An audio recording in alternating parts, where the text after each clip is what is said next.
Hey everybody, I hope you're having a really lovely day. I'm Miss Bree and today we're going to be learning all about homophones. We're going to be reviewing this because I know if some of you have tuned into my lessons, you have seen that we've been carrying on with contractions and homophones this week. So I'm going to get ready and share my screen and tell you all about our super fun lesson that I have planned for today. So today you are going to learn how to fill in the blank with the correct homophone. So together I would like for us to say, I can identify the missing homophone in today's activity. So we'll go ahead and say that one more time. So I can identify the missing homophone in today's activity. So you're going to be filling in the blank. We're going to talk all about homophones. I'm going to describe and define all of the different homophones so we know exactly what each of them mean to help you out. But before we get started, let's go ahead and ask ourselves, what is a homophone? So if anybody knows what a homophone is, if you remember from last lesson, go ahead and share that out loud or share that with somebody nearby. Think about that. So a homophone, right? So we have talked about that a homophone is a word that has the same pronunciation, okay? So they sound the exact same when we say them out loud. However, when we write them out, they look a lot different. So they have different spelling and they mean different things, okay? So a homophone is a word that sounds the same, but it has a different meaning and a different spelling. So right now, I would like for you to gather some materials for today's activity. So I would like for you to gather one piece of paper. Go ahead and gather, we can see two colors of a pencil or of a pen. I have these two right here that I'm going to be bouncing back and forth with because we're going to be filling in the blank of the word. So I will write my missing word with this color, but the rest of the sentences with this. With that being said, go ahead and pause this video. Gather your materials, so one piece of paper and then a marker if you have that, pens, whatever you prefer, just two of those. And then we'll go ahead and get started once you're ready to join us.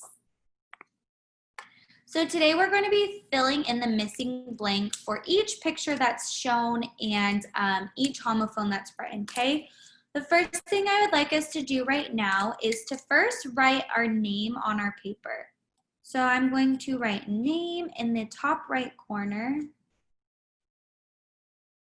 just like this. And then you're going to write fill in the missing homophone. Okay, so we know exactly what we're doing, what our activity is going to be about. Okay, so we have our name and then write fill in the missing homophone. Okay, so for our first sentence, we are going to write number 1 just on the side like this. And then you're going to write Fred. I'll share my screen so you guys can see. So we are going to write Fred blank, okay, a horse. Okay, so just leave that blank like this. And then with our other color, you are going to fill in that missing homophone here. So Fred, our options are rode, okay? So we know that it's Fred rode a horse, okay? So we have Fred on our horse here. But which road is it going to be? So our first spelling, rode, R-O-D-E, is the correct spelling. That is when we talk about the past tense of ride. Okay, so Fred rode a horse. However, our other option, R-O-A-D, okay, so notice two different types of road, okay, right here. However, they're just pronounced the same way, but they're spelled differently, okay? So road or road, okay? So Fred rode a horse. It is the first spelling here. R-O-D-E, okay? Just like this, Fred rode a horse. Okay, so we have our presentation here. So Fred rode a horse, okay? So you should have that written in your number 1. Number 2, go ahead and skip a line or two. I like to always skip one line between my words here, or my numbers. So now we have our next one. It says, I dropped the blank off at the post office, okay? Let's go ahead and write that in for number 2. I dropped, just like this, number 2, I dropped, copy exactly what you see on the screen. I dropped the blank. Okay, don't write the word blank, but we're gonna fill it in. Off at the post office. All right, so now you have that missing word. We need to write our missing word here. So our options are, we can see from our photo here that it looks like it is envelopes, right? Looks like it's some mail. By our options right here, it says mail or mail, okay? So again, these are the two same pronunciations, okay? Mail or mail. However, the second meaning means male, like a man, M-A-L-E, male.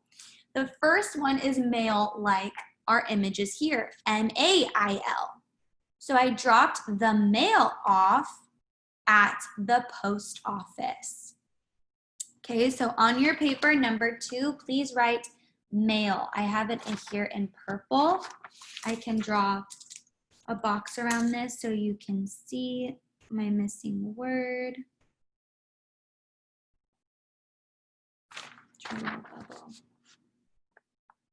All right, we're gonna go ahead and move on to number 3, okay? So number 3, go ahead and grab your pen or pencil or marker, skip that line, and we're going to write number 3.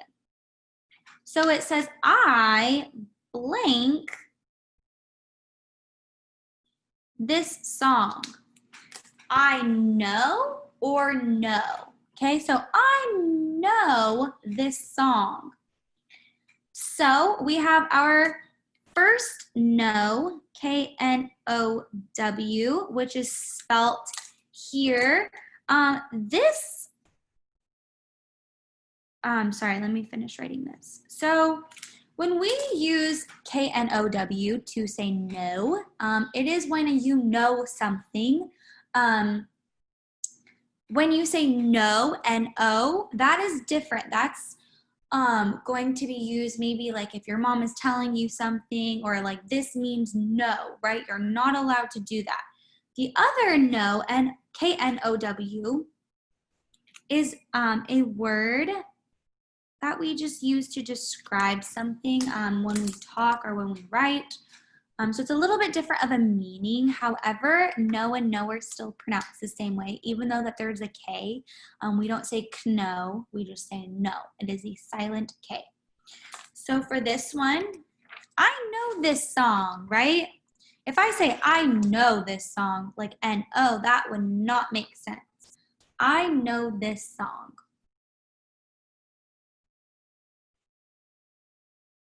All right, we are going to move on to number 4 here. Okay, skip that line, draw number 4. So for this one, let's go ahead and write in the car drives on the, okay, so I wrote in the car drives on the, now we need to fill in that missing blank. We know the car drives on the road. We have our 2 options right here. If you remember from earlier's slideshow or slide, we used RODE, okay? So who remembers what RODE stands for? And who knows what ROAD, right? These are both pronounced road. However, they have two different meanings, okay? And two different spellings. We used RODE to show or to describe that Fred he rode on a horse, okay? So rode is the past tense for the word ride. Rode, ROAD, is when we want to, road means like a road that you drive on. So exactly what this sentence says. The car drove on the road. Go ahead and write that correct word in, right? ROAD, just like this. The car drove on the road. We always end our sentences with a period, and we always start with a capital letter. Okay, so the car drives on the road. I keep saying drove. The car drives on the road. Number 5, okay? Number 5, he is a male dog, okay? We know that we're using the word male because those are our options, and this photo is telling me in the description in the sentence that this dog is a male, okay, meaning he is a boy dog. However, we need to figure out which spelling it is that we want to use for this to describe this male dog. So from earlier, you know that MAIL is used to describe mail, like envelope, something you drop off at the post office, something that you mail out. You can mail letters, things like that. Or we have MALE, and this is used to describe male, like a dog, a male dog, okay, a boy dog. So we have, he is a male dog. Go ahead and fill that blank in. He is a male dog. All right, we have number 6. So go ahead and skip that line and write your number 6 here. And it says, I want to go blank a new movie at the movie theater, okay? So let's write that down. I want to go blank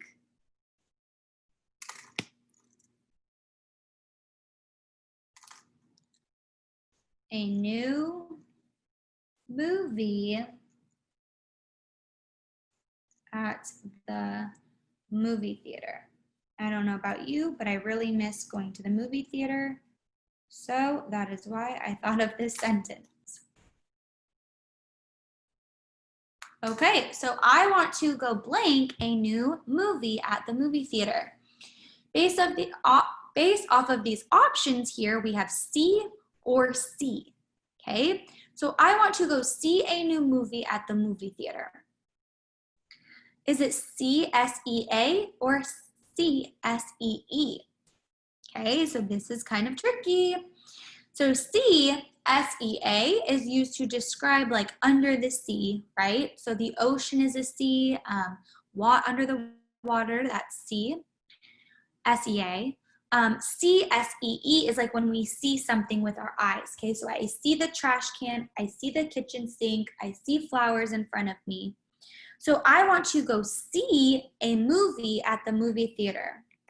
So we are going to use SEE, C, right? Because we are not talking about the ocean in this given context. I want to go see a new movie at the movie theater. Okay, I'll give you another minute to write that down. If you're done, go ahead and write number 7 on your paper. So we have about 2 more to go. So this one says, my mom said no snacks after dinner. Well, which no is it, right?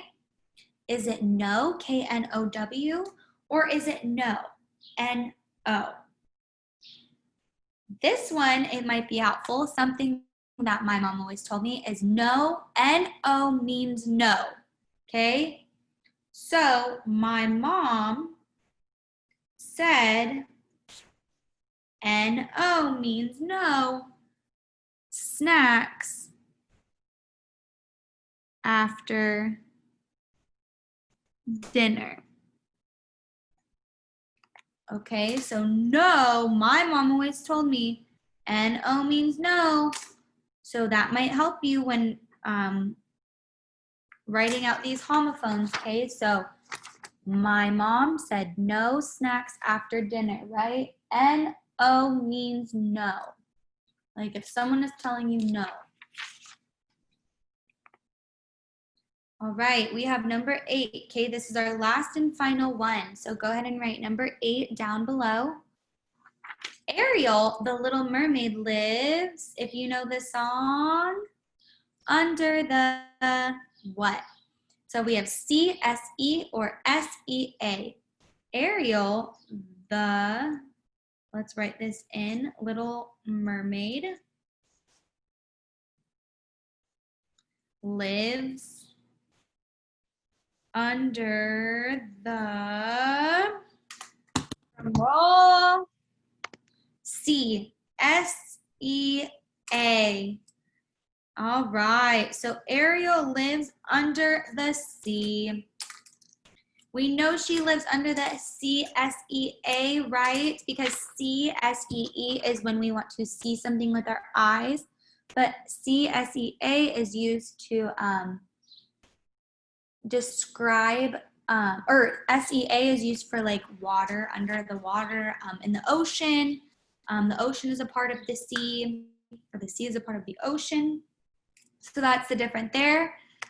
The difference there. So a homophone, we're going to review our essential question, is a word that has the same sound but different meaning and different spelling. Okay, so just by working on these activities, you can see that road, R-O-D-E, and R-O-A-D. Where is it? Oh, did we not do that one? Oh yeah, we did. Okay, right here. Number 1 and number 4, right? Same spelling, or I'm sorry, same sound, but different spelling, right? And different meaning. So go ahead and review this paper during your free time so you guys can become pros at mastering the meaning of homophones. So now during your free time, I encourage you to try creating a sentence at home using a homophone. Once you're done, share that with your friends and family. Thank you so much for tuning in. I had so much fun teaching this lesson. Have a great day. Bye.